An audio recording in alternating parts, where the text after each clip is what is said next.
दोस्त, जो मैं आज तुमको दिखाने वाला हूं, ये आज तक किसी और टीचर ने नहीं किया है। मैंने यूपी कांस्टेबल के 2024 के सारे एग्जाम उठा लिए और इसमें से पूरा जीए निकाल लिया। 15 शिफ्ट 23 अगस्त से लेकर के 31 अगस्त तक जितने पेपर हुए उसमें से हर एक सवाल और सारे सवाल को निकाल करके मैंने 268 क्वेश्चन निकाले जो कि आए हुए थे उसमें, और एक एक क्वेश्चन को मैंने एनालाइज किया, पूरा का पूरा डेटा एनालाइज किया, topic by topic, chapter by chapter, question by question. और जो रिजल्ट आया मेरे भाई, उससे मैं खुद शॉक था। मैं भी सोच रहा था ये हो क्या रहा है, कांस्टेबल के लिए बता रहा हूं। मैंने सोचा यार अगर ये बात किसी को पता चल जाए तो तुरंत उसके सिलेक्शन के चांसेस 2 गुना 3 गुना बढ़ जाएंगे। और मैं ये चाहता हूं कि तुम भी ये चीज देखो। अगर तुमने भी देखा ना, अगर ये डेटा तुमने आज देख लिया, आज सीख लिया, तो तुम्हारी पूरी स्ट्रैटेजी ही बदल जाएगी। जो तुम अभी पढ़ रहे हो एकदम बदल जाएगा। और वीडियो के एंड में एक ऐसी चीज बताऊंगा जो सुनकर तुम भी बोलोगे भाई ये तो मैंने कभी सोचा ही नहीं था। तो लास्ट तक जरूर देखना पूरे वीडियो को, ध्यान से देखो मेरे भाई। अब जो मैं तुम्हें दिखाने जा रहा हूं देखिएगा, ये 200 डेटा देखोगे ना। चलिए भाई, तो फिर सबसे पहले डेटा पर आते हैं। 268 क्वेश्चन में से कितने क्वेश्चन किस सब्जेक्ट से आए। 90% बच्चा क्या करता है, अपना जीवन निकाल देता है जब भी वो कांस्टेबल की तैयारी कर रहा होता है, यूपी जीके में और हिस्ट्री में। हाँ या ना? अगर सोचो तो तुमने भी अभी तक कांस्टेबल की तैयारी तुम कर रहे हो, तो तुमने सबसे ज्यादा अपना समय कहां पर लगाया है? तुमने सबसे ज्यादा समय अपना लगाया हुआ है यूपी जीके में और हिस्ट्री में। हाँ या ना? ठीक है मेरे भाई, दोनों गायब। अब देखो, सवाल जो आए हैं इकोनॉमी से आए हैं। टॉप 4 सब्जेक्ट अगर मैं देखूं, इकोनॉमी से 43 क्वेश्चन, ज्योग्राफी से 45 क्वेश्चन, पॉलिटी से 36 क्वेश्चन और साइंस से 34 क्वेश्चन। मेरे भाई, साइंस तो तुम देखते ही नहीं हो, उसको ऐसा मान के चलते हो अरे ये कौन पढ़ेगा साइंस, ये भी कोई पढ़ने की चीज है। एग्जामिनर ने तुम्हारे सपनों की ऐसी की तैसी कर दी ये दिखा करके। यहां पर साइंस की वैल्यू जरा देखोगे, बराबर है पूरी की पूरी पॉलिटी के। और समझो, तुम्हारी पूरी हिस्ट्री एक तरफ, तुम्हारी पूरी हिस्ट्री एक तरफ और उससे ऊपर है साइंस। अब बताओ, जबकि साइंस को तुम हमेशा इग्नोर करते रहे। तो अगर बात करें पूरे 2024 के सारे पेपर को मिला के, तो जो सबसे ज्यादा चैप्टर आया है ना, वो आया है ज्योग्राफी के सवाल। उसके बाद अगर कोई सबसे जरूरी चैप्टर आया है तो वो आया है मेरे भाई इकोनॉमिक्स के सवाल। उसके बाद अगर कोई सबसे ज्यादा चैप्टर आया है तो वो आया है पॉलिटी, और उसके बाद आया है साइंस। अब बताओ मेरे भाई, लगा?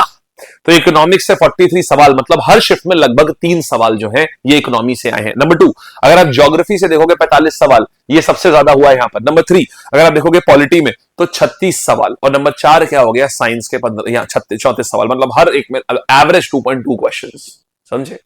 अब समझिएगा जरा, अब जरा कैलकुलेटर निकालो अपने पास में, कैलकुलेटर निकालो। सबसे पहले 43 था, हाँ या ना, इकोनॉमी के।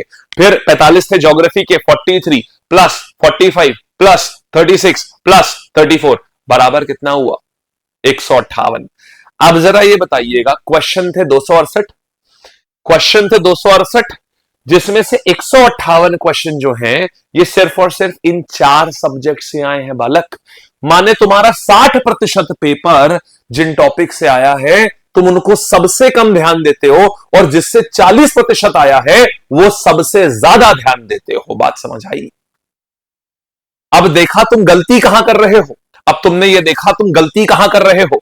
सिर्फ 4 टॉपिक से तुम्हारा पेपर 60% पेपर आया है, और मैं जानता हूं आधे बच्चों ने तो शायद 60% में से शायद ही छुआ होगा या आधा ही किया होगा। समझे? पूरे सिलेबस में 15-20 टॉपिक हैं, पूरे सिलेबस की बात करूं तो 15 से 20 टॉपिक हैं, लेकिन पेपर का 60% हिस्सा सिर्फ 4 से आ रहा है। और ये सिर्फ डेटा नहीं है, ये 15 शिफ्ट का पूरा ऐसा निचोड़ है, ये पैटर्न है मेरे भाई। समझे? आओ आगे और दिखाता हूं। अब समझो और अंदर लेके चलता हूं। अब मैं एक बात बोलूंगा और तुम दिल पे मत लेना, लेकिन सोचना जरूर। बहुत सारे बच्चे, और हो सकता है उनमें से तुम भी हो, पूरा सिलेबस एक साथ खोल लेते हैं। एंशिएंट हिस्ट्री से शुरू करेंगे, फिर मेडिवल पे जाएंगे, फिर ज्योग्राफी पे जाएंगे, फिर पॉलिटी पे जाएंगे, फिर साइंस पे जाएंगे, फिर करंट अफेयर पे जाएंगे। इसको गधा मजदूरी कहते हैं। आपने देखा, डेटा कुछ और बोल रहा है। 2 हफ्ते बाद क्या होता है बताओ? 2 हफ्ते बाद क्या होता है? पूरा चैप्टर याद ही नहीं होता है। अगले पे जाते हैं, पुराना भूल जाते हैं, कॉन्फिडेंस एकदम जीरो हो चुका होता है। घर वाले पूछते हैं कि भैया कब तक पढ़ोगे, और तुम्हारे पास जवाब ही नहीं होता है। मैं जानता हूं ये फीलिंग बहुत अच्छे से, बहुत बच्चों को देखा है इस सिचुएशन में और बहुत बच्चों को निकाला है उस सिचुएशन से, लेकिन निकले वही हैं जिन्होंने बात मानी है। लेकिन मेरे भाई प्रॉब्लम जानते हो, ये नहीं है कि तुम मेहनत नहीं कर रहे हो, प्रॉब्लम ये है कि तुम गलत जगह मेहनत कर रहे हो, ये चीज है। और आज के बाद मैं ये गलती नहीं होने दूंगा, क्योंकि अब तुम्हारे पास में डेटा है और डेटा बताने वाले हम खुद हैं। तो पहली चीज तो मैं ये बता दूं, अब ध्यान से सुनना, जितने बच्चे नए हो आज इस वीडियो को पहली बार देख रहे हो, अभी सब्सक्राइब कर लेना। आगे अभी धीमे धीमे बहुत नेक्स्ट लेवल चीजें आती रहेंगी अब इसके ऊपर। अब आओ, अब तुम्हें इसके अंदर भी लेके चलता हूं। तुमने देखा था ना इकोनॉमी में आओ, सबसे पहले मेरे भाई इकोनॉमी। अब चलो, अब जैसे मैं बोलूंगा इकोनॉमी, अब बच्चे बोलेंगे चलो सबरे इकोनॉमिक्स पढ़ते हैं। अरे ऐसे नहीं होता ना बालक। जब मैं इकोनॉमिक्स बोलता हूं, इकोनॉमिक्स में भी स्पेसिफिक वही चीजें जो एग्जाम में आती है। मैंने उत्तर प्रदेश ये पुलिस भर्ती और प्रमोशन बोर्ड के पिछले 5-7 साल में इन्होंने जितने पेपर कंडक्ट कराए, चाहे वो फायरमैन का पेपर हो, चाहे वो घुड़सवार का पेपर हो, चाहे वो एएसआई का पेपर हो, चाहे वो साइबर का पेपर हो, चाहे वो कांस्टेबल का पेपर हो, चाहे वो एसआई का पेपर हो, सबको देखा और सबको एनालाइज करके निकाला। इकोनॉमी में अगर तुमने सिर्फ ये 4 चीजें अगर कायदे से पढ़ ली तो काम हो जाएगा। अगर इन 4 को ना, होता क्या है, तुम इकोनॉमी जो है पूरी पूरी एक तरफ से पढ़ते हो, मैं कहता हूं नहीं, इन 4 सब्जेक्ट के थोड़ा अंदर चलो मेरे साथ में, क्योंकि जस्ट इकोनॉमी पढ़ो बोलने से क्या होगा, कुछ नहीं होगा। तुम्हें पता होना चाहिए कि इकोनॉमी के अंदर क्या पढ़ना है, ये समझो। बैंकिंग और आरबीआई से 18 क्वेश्चन। देखो बेटा, होमगार्ड का मामला अलग है, होमगार्ड में 5 ईयर प्लान से भर भर के आते हैं, लेकिन तुम अलग हो होमगार्ड से, तुम्हारे में अलग है। तुम भी सोचते हो अरे खाली 5 ईयर प्लान ही आएगा, अरे नहीं रे। फिर जीएसटी और टैक्स से 15 सवाल, ये आए हुए हैं पिछली बार के, अभी रीसेंट का कांस्टेबल का। गवर्नमेंट स्कीम से 7 सवाल और बाकी 3, माने अगर आप देखोगे तो बैंकिंग और जीएसटी से ही समझ लो खाली 1/3 सवाल तो बैंकिंग और जीएसटी से हैं जो तुमने छोड़ रखे हैं। सोच के देखिए, तो इकोनॉमी के 43 सवालों में से सिर्फ बैंकिंग और जीएसटी से 33 सवाल। 33 का मतलब समझ रहे हो, इकोनॉमी का मतलब 2/3 से भी ज्यादा सिर्फ 2 चैप्टर से आ रहा है मेरे भाई। आरबीआई का गवर्नर कौन है, एनपीए क्या होता है, रेपो रेट क्या होता है, जीएसटी का रेट क्या है, जीएसटी कितने स्लैब होते हैं, ये सब। पैन का फुल फॉर्म क्या होता है, पैन नंबर बोलते हो ना, पैन का फुल फॉर्म क्या होता है, बार बार रिपीट हो रहा है, ये बार बार पूछा गया ये सब चीजें। आओ जरा ज्योग्राफी के अंदर तुमको लेके चलता हूं, डुबकी मराता हूं। 45 क्वेश्चन है मेरे भाई, यहां से आए हैं, काहे से आए हैं, स्टेट कैपिटल डिस्ट्रिक्ट से भर भर के सवाल आए, सबसे ज्यादा आए स्टेट कैपिटल डिस्ट्रिक्ट। इसको सबसे पहले करा जाता है, सबसे पहले। और मैंने ये सारे वीडियोस फ्री तुम्हें करा रखे हैं वीडियो सेक्शन में सारे। इसके बाद माउंटेन रिवर सॉइल, यहां पर 14 सवाल तुम्हारे। इसके बाद वर्ल्ड ज्योग्राफी, इसके बाद फिर आते हैं क्लाइमेट वगैरह। तो तुमको इसी सीक्वेंस में कवर करना चाहिए तुमको। मतलब ज्योग्राफी में आप समझिए स्टेट कैपिटल और डिस्ट्रिक्ट अकेले 20 सवाल आ रहे हैं इससे। रिवर माउंटेन सबसे ज्यादा आ रहे हैं। मतलब अगर तुमने इंडिया का मैप भी अच्छे से कर लिया ना, याद कर लिया, डिस्ट्रिक्ट, राजधानी, बाउंड्री लाइन, तो 20 सवाल तुम्हारे लॉक हो गए भाई, समझे। नोएडा जो है वो, नोएडा के अंदर कौन कौन से डिस्ट्रिक्ट आते हैं, किससे कवर होता है, गोदावरी कहां से निकलती है, कहां जाती है, इस टाइप के। सीक फील्ड लाइन जो होती है, सीक फील्ड लाइंस किसके किसके बीच में है, ये सब रिपीट होने वाले क्वेश्चंस हैं। अब आओ तुम्हें और आगे लेके चलता हूं। पॉलिटी में फंडामेंटल राइट डीपीएसपी, कुछ नहीं करना है, सोचो 42 सवाल, सबसे खास चैप्टर फंडामेंटल राइट डीपीएसपी भाई, 22 सवाल, 36 में से 22 सवाल, मतलब 2/3 खाली 2 चैप्टर से। मतलब कॉन्स्टिट्यूशन का चैप्टर जो है आर्टिकल 14 से लेकर आर्टिकल 51 तक अगर तुमने कर लिया, फिर तुम्हें पॉलिटी की आवश्यकता नहीं है, क्योंकि सब कुछ इसी में से पूछा जाता है, सब कुछ। और यकीन ना हो तो मैं तुमको पूरा टेलीग्राम पे ज्वाइन कर लेना, टेलीग्राम पे पूरे फ्री प्रीवियस ईयर पेपर दे दूंगा। ऐप के ऊपर हमने ऑलरेडी लाइव कर रखे हैं। यहां बात हम अपने हिसाब से नहीं करते हैं कि मुझे लगता है कि ऐसा होगा ना, पूरी डेटा बेस्ड ऑथेंटिक बात। प्लेटफॉर्म इसीलिए रोजगार लैब मेरे भाई इसीलिए जाना जाता है, एकदम डेटा बैक्ड बात होती है यहां पर। मतलब प्रत्यक्ष को प्रमाण क्या, हर चीज एकदम प्रत्यक्ष रूप से हम दिखाते हैं यहां पर। अब देखिएगा, यहां पर सीधा पूछता है पार्ट 3 क्या है, पार्ट 4 क्या है, एनएचआरसी की फुल फॉर्म बताओ, लोकसभा में कितनी सीट है ये बताओ, ये सब, ये मतलब फिक्स क्वेश्चन है, यही बार बार पूछ रहे हैं ये। अब आइएगा वो सेक्शन जिसको तुम हमेशा इग्नोर करते हो। हमने फ्री क्लासेस तुम्हें कितनी ज्यादा कराई है साइंस की, तुम सब इग्नोर करते हो। है सिर्फ 1000 बच्चे, 1200 बच्चे लाइव देख रहे होते हैं उसको, एक दिन में 10,000। जबकि हिस्ट्री पढ़ाने जाओ तो 3,000, 3,500, 5,000, 6,000 बच्चे लाइव देखना शुरू कर देते हैं। अब देखा तुमने इग्नोर करने की क्या कीमत है, इग्नोर करने की क्या कीमत है, देखा साइंस को। साइंस में सोचो तुम्हारी हिस्ट्री से ज्यादा वेटेज की साइंस है, जो अभी पेपर में आई है, वो भी फिजिक्स के 12 क्वेश्चन, केमिस्ट्री के 12, बायो के 9। मोटा मोटा देखा जाए तो सबका लगभग रेशियो बराबर है साइंस में, कोई ज्यादा कोई कम नहीं है। इसके बाद आइए, इसके बाद नेक्स्ट कहानी पर आते हैं। अब आइए, अब हिडन जेम्स बता रहा हूं जो कोई नहीं पढ़ता, अगर इसको पढ़ लोगे ना तो पेपर के तो तुम मतलब सीधे छेद करके आओगे पेपर में एकदम। इंपॉर्टेंट डेज एंड इवेंट्स, अगर किसी ने इसके रट्टा मार लिया ना, हर शिफ्ट में तुम्हें सवाल मिलना तय है। फिक्स होती हैं, 27 डेट है मेरे भाई, 27 डेट्स होती हैं जो कि यूपी ट्रिपल एससी और यूपी पीआरबी बोर्ड में पिछले 5 सालों में सिर्फ वही 27 दिन है, वही घूम घूम के आ रहे हैं। जिसने वो पढ़ लिए ना, वो पेपर उसका डन हो गया। मैं करा दूंगा तुमको। Important days and events, social media और इंटरनेट, फुल फॉर्म एंड अब्रीविएशंस ये, और इसके बाद तुम्हारा ये क्या बोलते हैं, बुक्स एंड ऑथर्स। मतलब विश्व का जो इसमें इंपॉर्टेंट डेज में आता है, विश्व की जो मेजर डेट्स है, हिंदी दिवस कब होता है ये पूछेगा।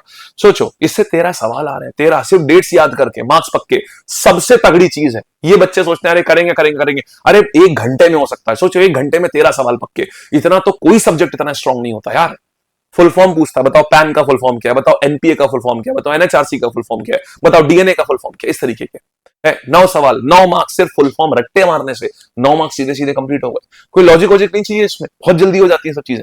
सोशल मीडिया, स्नैपचैट में स्ट्रीक्स क्या होती है, फेसबुक के फाउंडर का नाम बताओ, लैरी पेज बताओ कौन है, बस। कौन सा सोशल मीडिया का प्लेटफॉर्म क्या करता है, इमेज फिशिंग किसको बोलते हैं, ये सब चीजें। ये टॉपिक कोई टीचर नहीं पढ़ाता, कोई बुक में भी तुम्हें नहीं मिलता, लेकिन एग्जाम में तुम्हें 10 नंबर का तुम्हें ही मिल जाएगा वहां पर। चिंता ना करिए, आप नए हैं ना, निश्चिंत रहिए, हर एक टॉपिक मैं पढ़ाऊंगा, हर एक टॉपिक। शाम को क्लास होती है मिशन वर्दी निशुल्क क्रांति, फ्री क्लास है बेटा, रात में 8 बजे रोजाना लेता हूं, मजा आ जाएगा, एक भी दिन मत मिस करना। यही सब चीजें पढ़ा रहा हूं एकदम, समझे। अब आओ, तो अब अगर आप इसको टोटल करोगे, सोचो 36 सवाल यार, 150 में से सोचो अगर 36 सवाल अगर तुम्हारे ये आ रहे इन टॉपिक्स में छुपे हुए हैं, सोच के देखिए, है तो मतलब 13 पॉइंट में से मतलब यहां पर 150 में से 13 मतलब 4% सिर्फ यहां से आ रहे हैं। 150 में से आपके 13 सवाल सिर्फ यहीं से आ गए, तो कितनी बढ़िया चीज है। कट ऑफ 5-10, देखो समझो, कट ऑफ क्या होता है ना, ये 5-10 मार्क्स का अंतर होता है, और इन टॉपिक को करने से सीधे तुम कट ऑफ के अंदर हो, तो ये चीज होती है। अब बात आती है सर क्या करें, कैसे पढ़ें। देखो ध्यान से सुनना, यहां पर अब मैं तुम्हें बताने जा रहा हूं, अब बहुत डेटा तुमने देख लिया, अब मैं तुम्हें एकदम क्लियर रोड मैप दिखाने जा रहा हूं कि क्या पढ़ना है, किस ऑर्डर में पढ़ना है, कैसे पढ़ोगे कि तुम्हारे मॉक में नंबर ऊपर जाना शुरू होंगे, कितना टाइम देना है।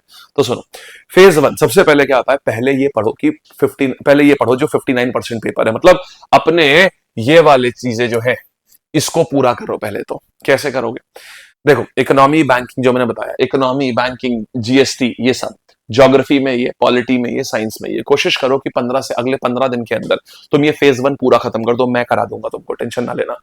अगर तुम ये चाहते हो कि सारी चीज मैं इसी ऑर्डर में कराऊं, मैं अभी पॉलिटी कर रहा हूं, तुम चाहते हो मैं इसी ऑर्डर में कराऊं, तो तुम नीचे कमेंट कर देना। अगर 1000 बच्चों का कमेंट इस वीडियो के ऊपर 24 घंटों में आ गया, पक्का मेरा वादा मैं कराऊंगा, ठीक है, इसी ऑर्डर में। फेज 2 में क्या होता है, 2 से 3 दिन देते हैं हम ये वाला टॉपिक करते हैं, और फेज 3 में हम बाकी चीजें कवर करते हैं। इस तरीके से करोगे ना, अगर फेज 1 फेज 2 तुमने दोनों सॉलिड कर लिए, तो तुम्हारा सोचो यार 70-75% जीएस तुम्हारा हो गया, समझ रहे हैं। मतलब एग्जाम के पहले ही, एग्जाम हॉल में जाते ही तुम सेलेक्टेड हो भाई, लगा लेना मोहर अपने आप पे, क्योंकि कट ऑफ तो यार तुम 72% बैठे हो, कट ऑफ तो 55 से 60% जाता है, समझ रहे हैं। सेफ्टी मार्जिन देख रहे हो कितना गजब का है तुम्हारे पास में। तो बस यार देखो, मैंने ना ये पूरा वीडियो जो है, समझो, मैंने ना ये पूरा वीडियो इसलिए बनाया है क्योंकि बहुत सारे बच्चे ऐसे हैं जो सही मेहनत करते हैं लेकिन गलत दिशा में करते हैं। मेहनत सही है, ईमानदारी है, लेकिन दिशा ही गलत है उनकी, और फिर रिजल्ट आता है और वो 1-2 मार्क्स से रह जाते हैं। वो 1-2 मार्क्स ना, वो इंपॉर्टेंट डेज के होते हैं, वो फुल फॉर्म्स के होते हैं जो तुम छोड़ के जाते हो, वो सोशल मीडिया के होते हैं जो तो कभी कोई टीचर पढ़ाता ही नहीं है। वो मार्क्स इजी होते हैं, लेकिन किसी ने बताया ही नहीं तुमको। तो अब लेकिन तुम्हें पता है, अब तुम्हारे पास डेटा है, अब तुम्हारे पास हम हैं। तो मेरे भाई, हर एक टॉपिक का डिटेल्ड वीडियो इस चैनल पे अगर तुम चाहते हो, जो मैंने बताया है, 24 घंटे इस वीडियो के पब्लिश होने के अंदर अंदर 24 घंटे अगर ये आ रहे हैं, 24 घंटे के अंदर मैं दूसरा वीडियो पब्लिश करके बता दूंगा कि हर एक वीडियो में कब कराऊंगा फ्री पूरा 1000 कमेंट्स। अगर आपको ये बात पूरी पसंद आई तो ये चीज करिएगा, और सब्सक्राइब तुरंत कर लीजिएगा ताकि मिस ना हो। और ये वीडियो अपने उस दोस्त को भी शेयर करो यार जो यूपी पुलिस कांस्टेबल की तैयारी कर रहा है और कंफ्यूज है कि क्या करे क्या ना करे। कुछ नहीं, सिर्फ इतने से टॉपिक करके पूरा काम हो रहा है। ठीक है मेरे भाई, ऑल द बेस्ट।